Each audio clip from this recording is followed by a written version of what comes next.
Good evening. Cy Walsh could still face a jury trial charged with the murder of his father, Crows coach Phil Walsh, with prosecutors yet to accept he was mentally incompetent at the time. Court documents revealing almost 100 statements have been gathered by police during their investigation.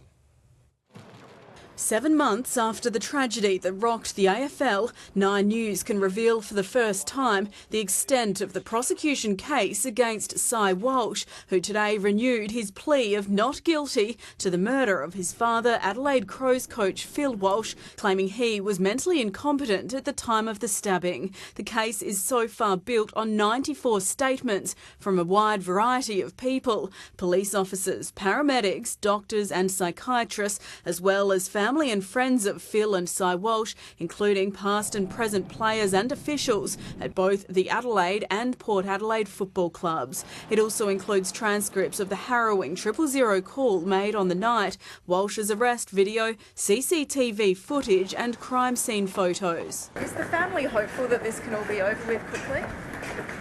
Despite pleading a mental incompetence defence, Walsh could still face a normal jury trial, prosecutors telling the court they intend to investigate the claim rather than simply accept it. Today, the 27-year-old's first psychiatric report was tendered to court, the DPP asking for 2 more, including from the acting director at Adelaide's psychiatric facility, James Nash House, where Walsh has been detained since the high-profile killing last July.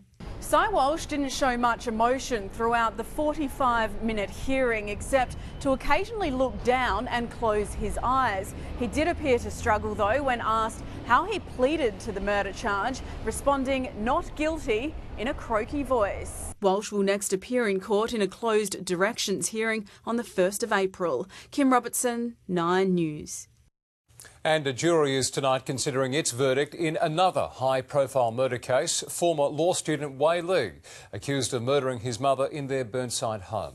Kim Robertson is at the Supreme Court. Good evening, Kim. How long has the jury been deliberating? Well, Brenton, the jury in this case has now been deliberating for 5 hours. They are being asked to decide whether they believe Wei Lee's version of events, that the former Prince Alfred College student killed his mother in self-defence when she attacked him because he was practising martial arts instead of the piano, or whether they agree with the prosecution's case that Wei Lee bashed and strangled her to death in a deliberate and premeditated murder.